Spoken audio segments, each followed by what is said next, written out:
आप हमें ये बताइए कि इस मालेश्वर डूंगरी पर देव जी का जन्म कब और किस तिथि को हुआ और इसके जो पीछे क्या कहानी है? देखिए सर, भगवान का जन्म यह 968 में, अच्छा, 968 विक्रम संवत 968 में। विक्रम संवत 968। और ये भगवान के मंदिर है, भगवान का आता गई, अच्छा, लेकिन पत्थर फाटिया, अच्छा, पत्थर मुँह जड़ निकलियो और जड़ मीने कमल का फूल, हाँ, और फूल मीने भगवान विराजमान। अच्छा।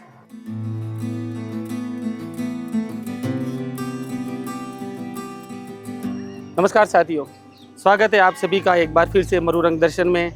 मरुरंग दर्शन की टीम आज आपको लेकर आई है एक ऐसी पवित्र भूमि पर जहां पर आम आदमी क्या खास आदमी भारत के प्रधानमंत्री नरेंद्र मोदी जी भी इस पवित्र भूमि पर आए और यहां पर उन्होंने दर्शन किए। और दर्शन किसके किए?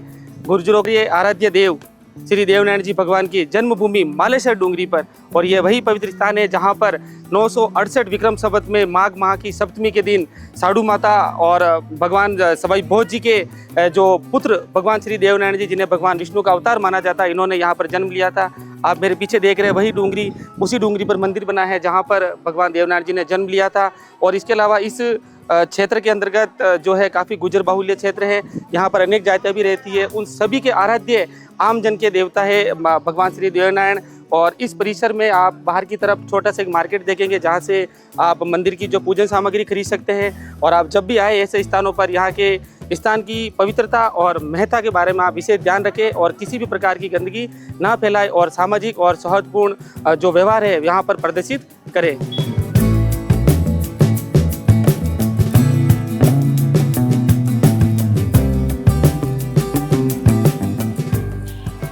आपको मंदिर में दर्शन करने के लिए लगभग यहाँ से 121 सीढ़ियाँ चढ़नी होगी, उसके बाद ही आपको है जो देव जी के दर्शन होंगे।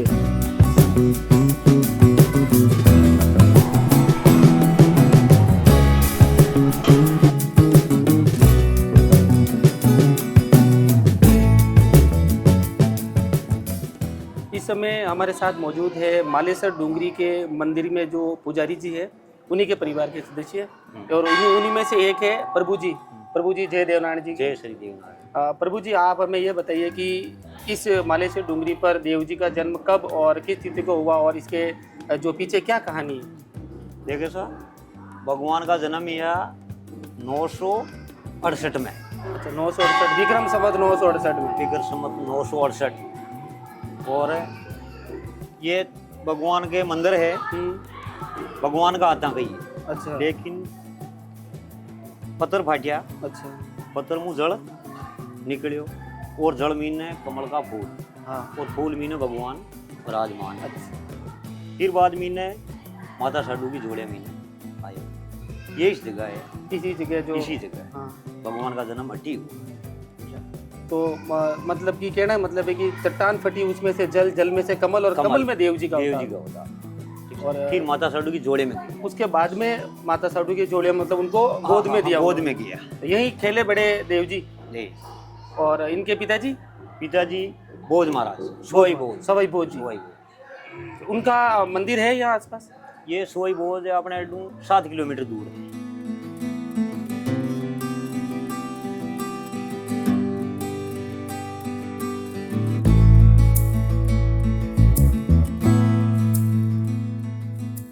मालेश्वर डूंगरी पे जो मंदिर है उसी के पास में भगवान विष्णु के सेवक शेषनाग जी का अवतार यहाँ पर दर्शाया गया है कि जो देव जी ने जन्म लिया था उनकी रक्षा के लिए, सुरक्षा के लिए जो शेषनाग जी ने भी साथ में अवतार लिया था, यहीं पर रहकर जो है देव जी की वो रक्षा करते थे। और इसी के पास में मौजूद है भगवान देवनारायण जी का वाहन लीलाधर घोड़ा। और ऐसी मान्यता है कि लीलाधर घोड़े ने भगवान देवनारायण जी से 1 माह पहले यानी कि 968 विक्रम संवत भादवा की छठ को उन्होंने जन्म लिया था। और ये गुफा इसी के अंदर से अवतरित हुए थे और जीवन पर्यंत तक जो है देवनारायण जी की सेवा में रहे थे।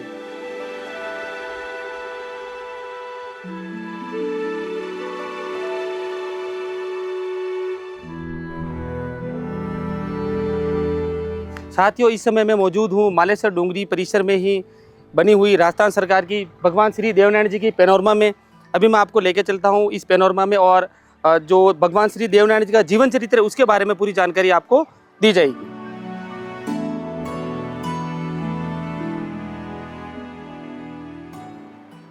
इस समय हम मौजूद हैं मालेश्वरी डूंगरी में, देवनारायण जी की पेनोरमा बनी हुई है। उसी पेनोरमा में आप मेरे पीछे देख रहे हैं कि यहाँ पर एक अश्वारूढ़ सवाई भोज जी और साड़ू माता जी की यहाँ पर प्रतिमा लगाई गई है। और इनके लिए कहा गया कि ये बगड़ावत जो है 24 भाई उनमें से सबसे बड़े भाई थे। और इन्हीं के पास में है, जो इन्हीं के वंशज रहे थे, हरिराव जी द्वारा उनके जीवन में एक बार बाघ को अकेले ही उन्होंने मार दिया था अपने तलवार से। तो उसी का यहाँ पर एक जो है चित्रण किया गया है आदमगढ़ प्रतिमा के माध्यम से। और पीछे उनका जो विवाह हुआ था लीला से, उसका दृश्य बताया गया कि बावड़ी पर बैठे थे और वो महिला आई थी सुंदर सी युवती, तो उनका उनसे विवाह हुआ था। और जो बाघ मारने का घटनाक्रम है वो इसी में पीछे यहाँ पर दर्शाया गया है कि अजमेर के नागपाड़ में इन्होंने ये जो है इस घटना को जो है अंजाम दिया था और नरभक्षी बाघ से वहाँ के लोगों को मुक्ति दिलाई थी। उसके अलावा जो इनके एक पूर्वज और हुए थे बाघाराव जी, लीला सेवड़ी और हरिराम जी के जो पुत्र थे, उनके जन्म की यहाँ पर कथा बताई गई है। और साथ ही है जो आपको साड़ू माता द्वारा जो है देव जी के प्राप्ति के लिए जो उनके शहीद होने के, बगड़ावतों के शहीद होने के बाद भी जो घटनाक्रम है, उन्होंने काफ़ी तपस्या की और उन्हीं तपस्या के फलस्वरूप जो है भगवान देवनारायण जी जो है भगवान विष्णु के अंश के रूप में कमल पर विराजित होकर अवतारित हुए थे। इसके अलावा पीछे है साड़ू माता गुजरी द्वारा यहाँ से प्रस्थान करके मेवाड़ से प्रस्थान करके मालवा गए थे, उसी पूरे घटनाक्रम को यहाँ पर बताया गया है। और जो है देवनारायण जी को इनकी पुरानी राजधानी घोटा जो है वापस लाया गया और उनके द्वारा है जो राव था दूधन साल, उनसे है जो उनका जो पिताजी का बदला लिया गया था, उसका यहाँ पर जो है चित्रांकन किया गया है। इसके अलावा जो है देव जी के जो अन्य प्रतिद्वंदी थे, उनमें थे राण के गुप्तचरों द्वारा एक षड्यंत्र किया गया था। षड्यंत्र के तहत है जो भगवान देवनारायण जी को जान से मारने के लिए कोशिश की गई, लेकिन वो भी विफल हो गई थी। इसके अलावा है जो भगवान देवनारायण जी ने अलग अलग रूपों में जो है अलग अलग स्थानों पर छुप के रहे, उसकी जानकारी यहाँ पर इस पैनोरमा में दी गई है। जिसमें देखो एक गुप्तचर द्वारा उनको मारने के लिए सांप, गोयरा और अन्य जो प्रपंच किए गए थे बिच्छू भेज के, लेकिन वो है सभी घटनाक्रम से देवीय पुरुष होने के कारण बचते गए। और अगला जो क्रम है राक्षसी द्वारा देवनारायण जी को विषपान करवाया जाना। जिस प्रकार हम देखते हैं कि भगवान श्री कृष्ण को मारने के लिए जो राक्षसी भेजी गई थी अपना स्तनपान करवाने के लिए विष के रूप में, उसी स्वरूप में है जो ये दर्शाया गया है कि भगवान देवनारायण जी ने उस राक्षसी को जो है समस्त जो उसके अंदर विष था उसको स्तनपान करके है जो उसे ही है जो मौत के घाट उतार दिया था। पैनोरमा में अगला जो दृश्य है उसमें देव जी को जो है विद्रोहियों द्वारा घेरने पर साड़ू माता उन्हें लेके मालेश्वर की डूंगरी में छिप गई थी। और उसी जो देवीय कृपा से जब देव जी रोने लगे तो जो पत्थर की सिलाई थी वो दुश्मनों पर जो है ऑटोमेटिकली जो है आकर गिरने लगी। इसके अलावा जो अगला दृश्य यहाँ पर बताया गया है कि साड़ू माता जी द्वारा जो है रूपनाथ जी से आशीर्वाद लिया गया था कि हमारा जो पुत्र है मेरा वो है जो है आजीवन संघर्ष ना करे और अपने पुराने राज्य को वापस प्राप्त करे। अगले दृश्य में आप देखेंगे कि माता साड़ू द्वारा छलिया और मलिया को उनका पालना सौंपा गया था। छलिया मलिया जो है इनके परिवार के ही थे, साड़ू माता के पीहर पक्ष के थे, उनके द्वारा इन्हें जो है साड़ू माता को देव जी का पालना दिया गया। और साड़ू माता है जो उन पालने को लेकर मालवा चली गई। और उसी अगले जो सीन में आप देखेंगे कि शेरनी द्वारा साड़ू माता के पुत्र देव जी को है जो स्तनपान करवाया जा रहा है। ये चीज़ साबित करती है कि देव जी एक जो है देवर्षि और बहुत ही चमत्कारिक पुरुष थे। अगला जो दृश्य है कि साड़ू माता देव जी को लेकर उनके ननिहाल मालवा में गई थी, वहाँ पर उनका स्वागत हो रहा है।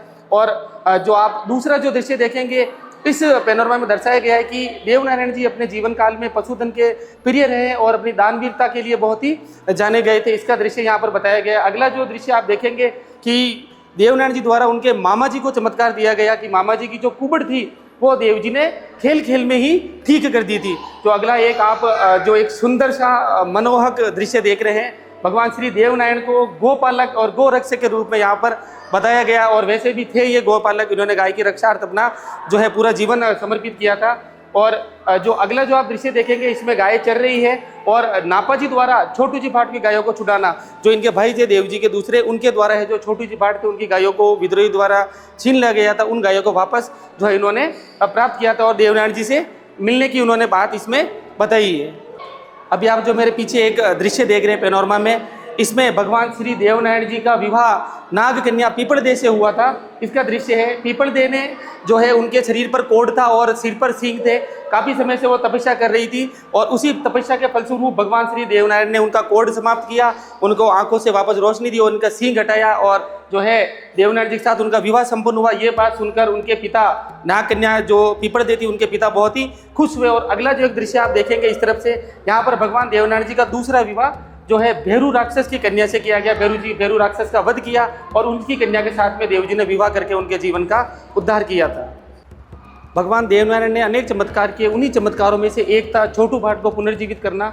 उनका एक साथी था छोटू भाट, जो उनकी मृत्यु हो गई थी दुश्मनों के द्वारा, तो उनको उन्होंने पुनर्जीवित किया। और अगला जो दृश्य देखेंगे आप कि उसी छोटू भाट को पुनर्जीवन देने के बाद में जो है साधु माता के साथ में घर बुलाकर उनको जो है उनके द्वारा भोजन करवाया गया। उस दृश्य को यहाँ पर दर्शाया गया है। अगला जो आपको दृश्य देखने मिलेगा कि जब देवनारायण जी अपने ननियाल में थे तो अपने मामा के बेटों के साथ अलग अलग खेल खेलते थे। उसी खेल में एक बार उन्होंने एक गेंद के द्वारा, जो जिसे दड़ी बोला जाता है स्थानीय भाषा में, उससे उनकी मामी का हाथ का चूड़ा टूट गया था।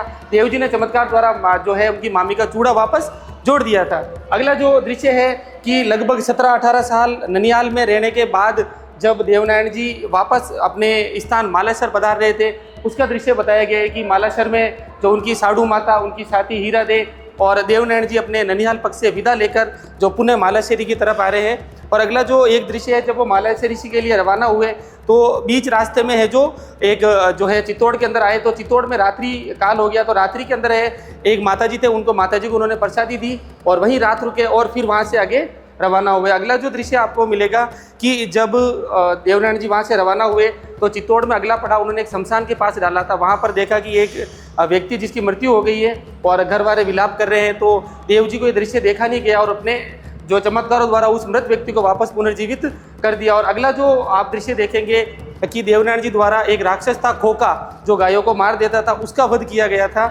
और जो उसके बाद में अंततः वो मालाशेरी पहुंचते हैं, तो अगला जो सीन देखेंगे आपकी साधु माता बेटी और उनके भाई बहनों के साथ में, और वहाँ पर है जो देवनारायण जी को उनके पिता के साथ जो कृत्य किया गया था, जिस प्रकार से उनका साम्राज्य छीन लिया गया था, उसके बारे में जानकारी दी जा रही है। और देव जी को पुरानी बातें याद दिलवाकर बदला लेने के लिए उनको प्रेरित किया जा रहा है। और उसी संदर्भ में उनके जो पांचों भाई थे, जो भूणाजी राव के साथ में जो मिले हुए भूणाजी राव थे, जो दुर्जन साल के साथ मिले हुए थे, उनसे मिले और उनको कहा कि आप दुर्जन साल के साथ ही रहे और हमें जानकारी देते रहे। उचित समय देखकर हम जो है राण पर आक्रमण करेंगे और अपना खोया हुआ साम्राज्य प्राप्त करेंगे। जो अगला जो दृश्य है उसमें देखेंगे कि बूंदी के भूणाजी द्वारा जो भूणाजी है उनके और जो राण के राव के बीच में युद्ध हुआ और उनका जो हाथी और घोड़े थे उनको बंधक बना लिया गया था। देव जी ने अपने चमत्कारों से उन्हें वापस मुक्त करवाया था। और उसी दृश्य का उसी जो घटना का एक दृश्य इस तरह बताया गया है, जिसमें कि उनके जो घोड़ी थी और जो हाथी था उनको बूंदी के राण राव द्वारा छीन लिया गया था, उसे देव जी ने जो है वापस छुड़ाया था।